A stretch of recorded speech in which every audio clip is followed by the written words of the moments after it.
Good evening, everyone. I'm from Badruka School of Management, and thank you to all the participants who have joined us. Today, we have Dr. Alka Parekh with us. She's a distinguished speaker. Dr. Parekh is highly respected academic leader with an extensive career in education and development. She currently serves as the director of the Center for Field Learning in India, where a passion for bridging theory and practice shines through. Dr. Parekh's academic journey is impressive, having earned a PhD in agriculture and development economics from Cornell University in the United States. She also holds an MA in economics from the Mumbai School of Economics and Public Policy, where she earned the gold medal for standing first.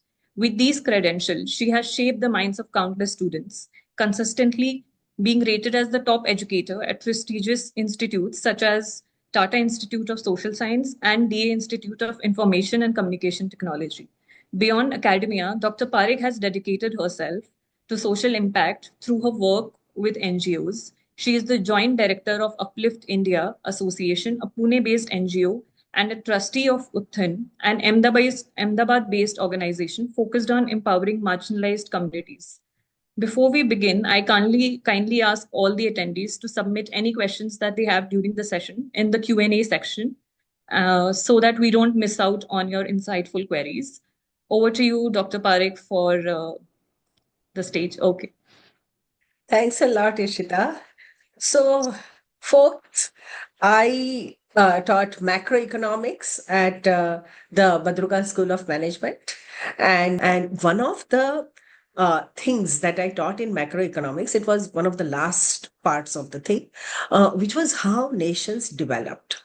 And in that, I taught about what I'm going to be telling you today, some stories. And okay, so guys, I'm going to be talking about how to achieve high economic growth, because that's a question which almost all nations ask even today. And India has developed a lot as far as its GDP is concerned, but India is not there as far as a first world nation is concerned. We are not yet first world because we are below, we are very low in many indices. So, but here are the nations which have become first world nations within their journey of first 20 to 30 years itself. Japan took a little longer, but they all became first world nations. And I'm going to be telling you about them. Just a moment. Yeah. So we are starting with Japan. Japan was a very prosperous nation, even in the older era, even before the 20th century. And during the Edo era, there was, from 1603 to 1853, the Emperor of Japan, getting sick of these Europeans who are coming in and trying to spread Christianity and some other way of living to his people, decided he does not want anything to do with all of these guys and absolutely banned any ships going out from Japan to any other nation and did not allow anybody else to come into Japan.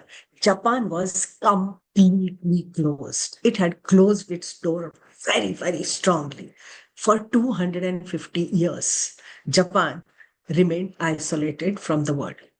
The beauty was that in spite of that, the prosperity was there in the sense that they still were fantastic artists. They managed to increase their agricultural productivity during that period, and they were well educated also. So isolation did not mean that they did not grow. They were growing, but they were not talking to anybody. They were not on talking terms. Then in 1853,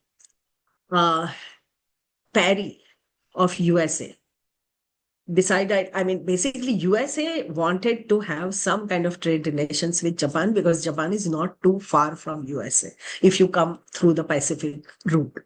So they said that here is a nation which we hear is very prosperous, but is not talking to anybody. How can they do that? He didn't attack them. What Perry did was Perry took 4 ships with guns, and he went to Japan, pointed the guns at Tokyo, the Edo castle, and told them that either you surrender or we are going to destroy. The Japanese did not have that kind of technology, that kind of guns, because they were isolated, as I told you. So they had to surrender. And surrendering did not mean that USA took over Japan as its colony. It just meant that they were supposed to now open their ports for business with America. And that's how isolation of Japan ended. But Japan was forced into this trade.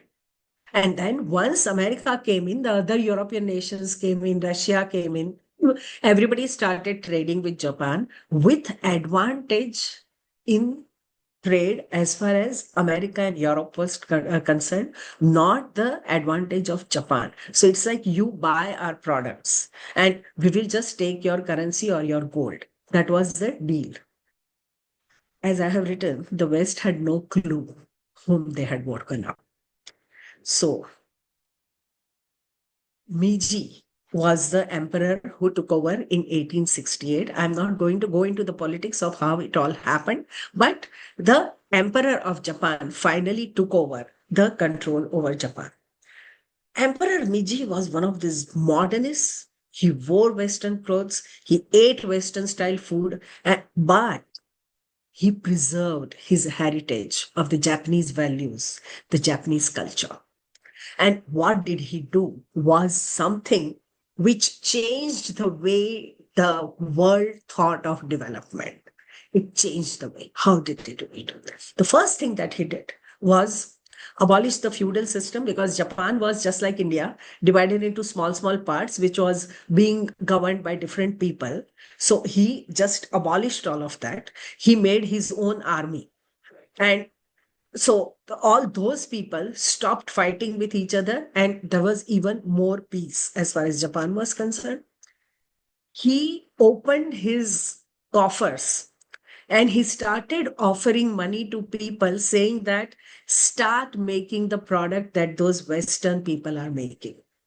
Go and learn how they are doing it. I will give you money for that. Just see the kind of confidence that the ruler had in his people, that he said, I'll give you money, but you start building industries and build industries which are like that. But then how do you build industries which are like them when you do not know the technology that those people are using? And already industrial revolution had happened over there. So they knew how to do these things, the Western people. So the emperor sent the Japanese students abroad with his money so that the Western technology could be done, learned. Those students were sent there. And once again, look at the faith that I'm spending so much money on them and they are going abroad. What if they just settle there and don't come back? Beauty is that they all came back also.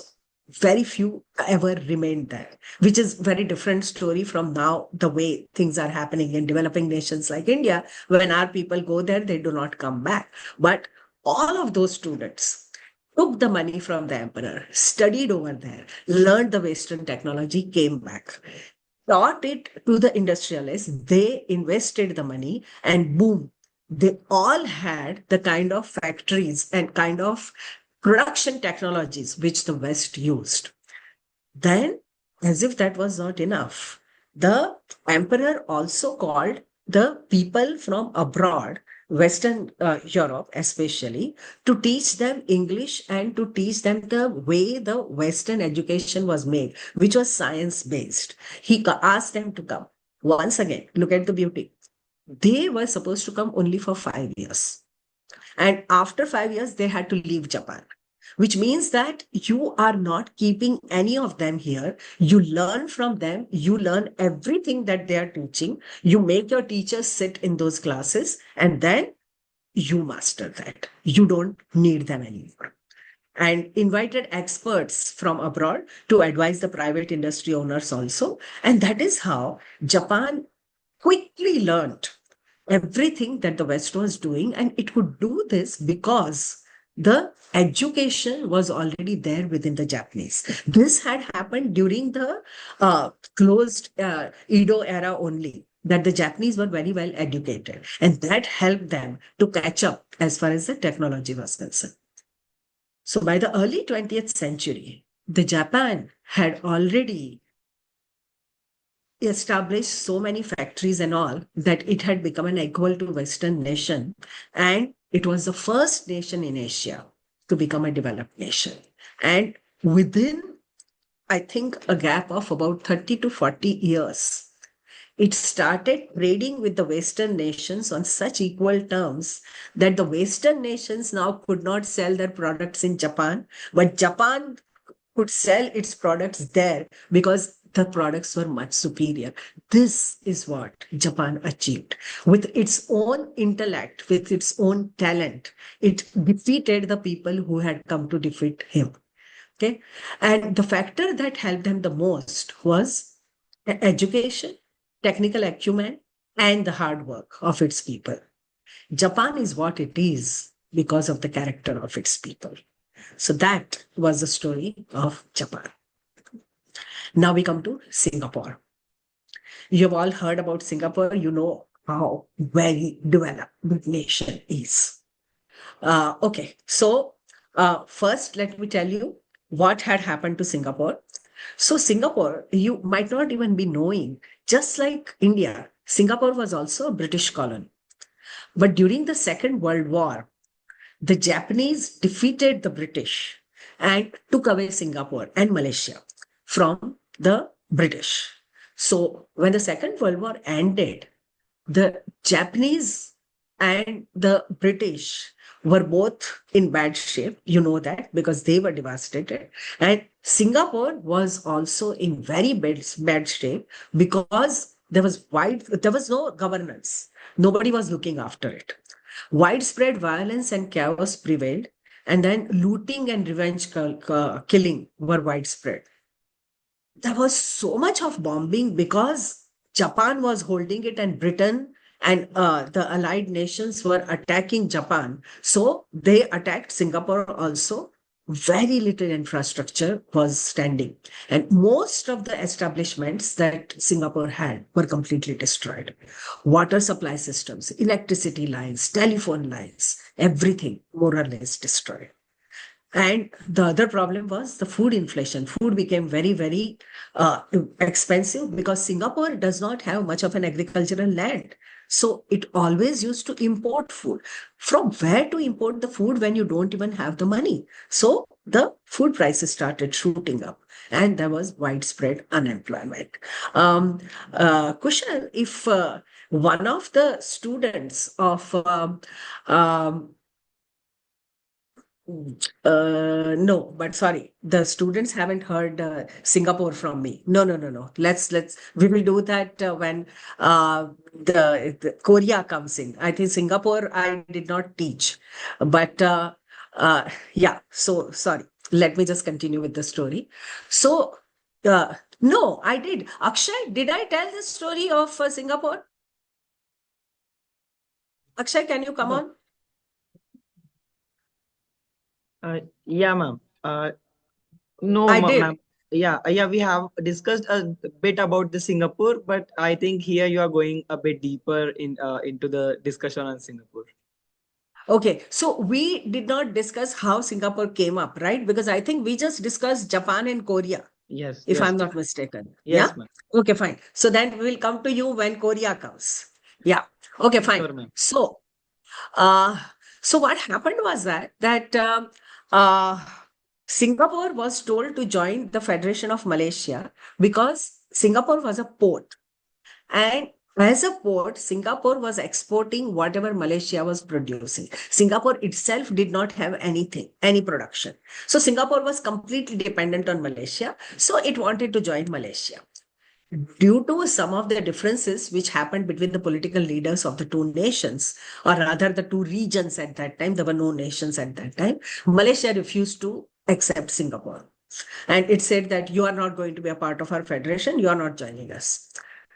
So on 9th August 1965, on Singapore TV, Lee Kuan Yew, the person who was the president of Singapore Party, with his eyes filled with tears, he explained to the Singaporeans as to why the merger is not possible and informed them that Malaysia is not ready to take us in. We are left alone. He cried when he said that. And Singapore was completely distraught. They were so sad, so disappointed, and they did not know where they would go with no Britishers and no Malaysians. Just this tiny little island. Now, what will happen to us?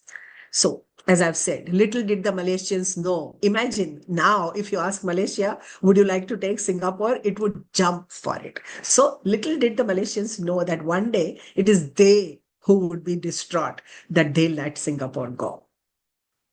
So, this is Mr. Lee Kuan Yew, who is the founding father of Singapore, extremely well respected in Singapore, extremely well respected. He was the first president of Singapore, and he was the architect of the wonder called Singapore.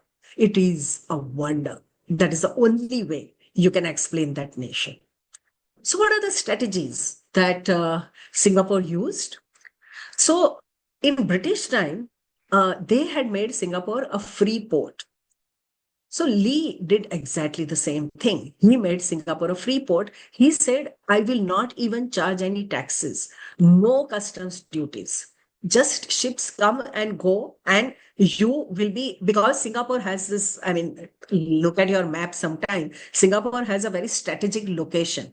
So ships which are coming in from Europe, it will be nice if they can stop at Singapore and then proceed towards Southeast Asia and Far East. So um, Singapore was made a free port and ships started sailing in like anything because they didn't have to pay anything. Second thing was the shipping services that were required. Lee ensured that that labor is cheap. And then he told the companies which were abroad, saying that you come and establish yourself over here. I'm not going to charge you any taxes. I'm not going to ask for any profits from you. You keep all your profits. You just employ my people. That's what he said. Okay.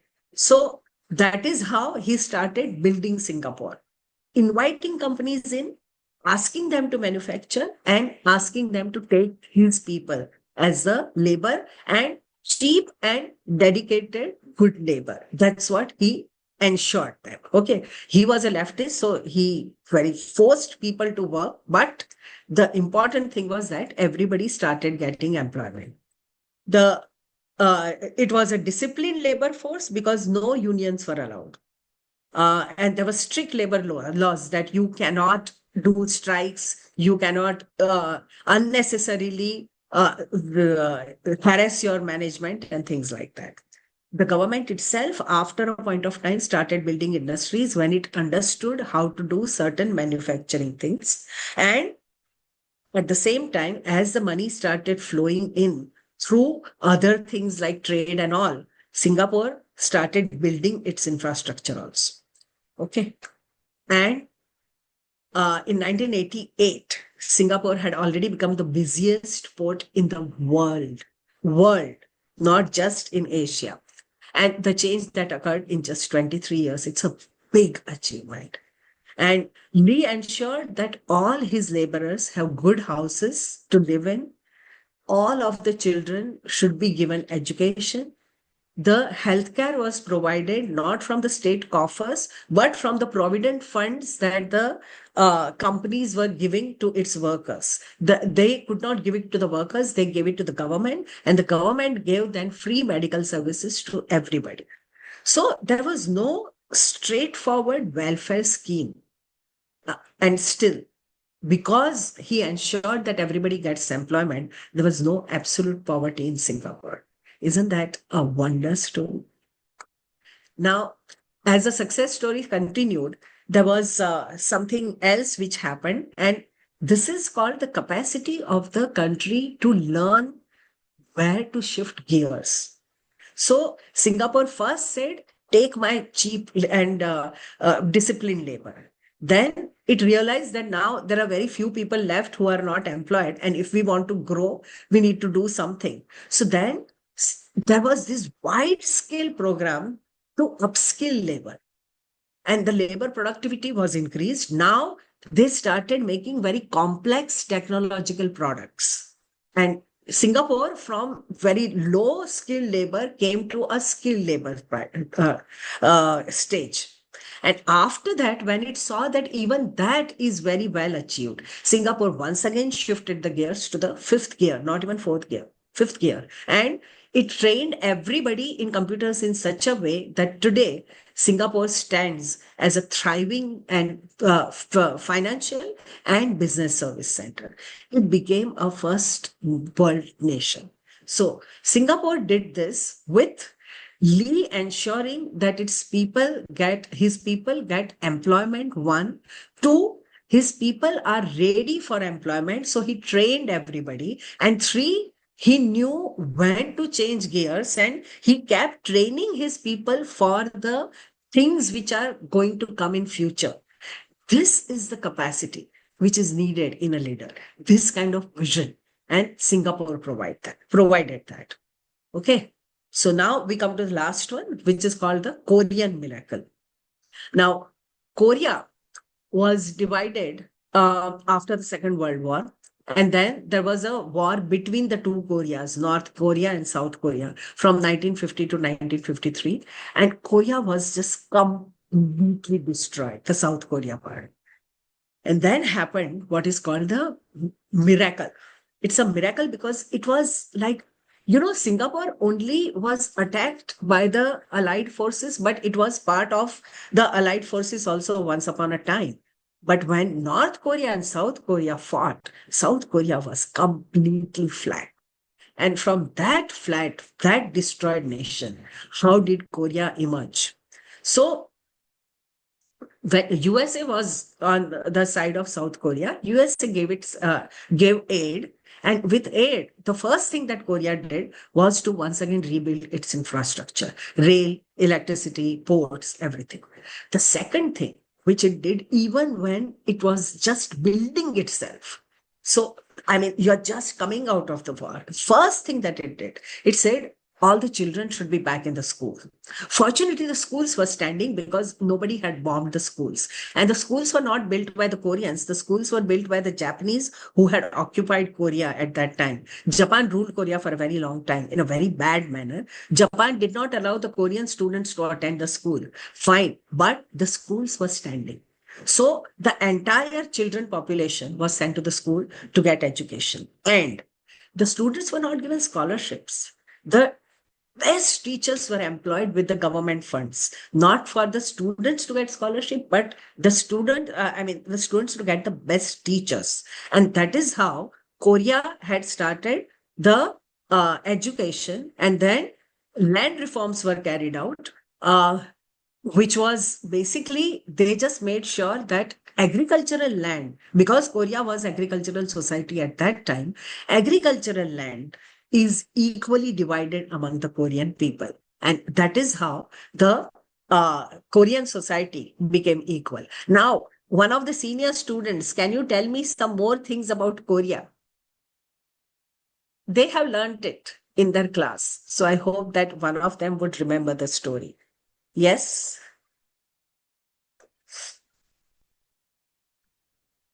Hello, ma'am. Yeah, Yes. I rightly remember one great thing about Korea is like when USA was giving aids to them, it came back to them saying that we do no longer need Yes. aids, but we want Yes. loans because they felt like they were being dictated by USA rather than being Yes. developed by themselves by using those. Very nice. Very nice. Very nice.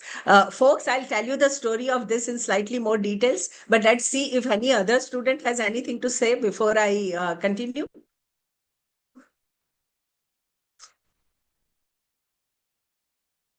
Kushal, if there is no one, then I'll just continue.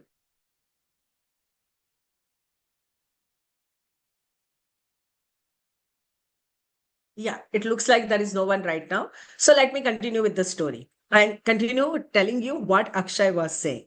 So now let's meet the second leader. You already met Lee of Singapore. Now let me introduce you to the person who is called Park Chung Hee. Park Chung Hee is the architect of Korea's development. So what Park Chung Lee he did was he was told by the Americans to follow the import substitution model. Just one moment. My phone is ringing. Just one moment.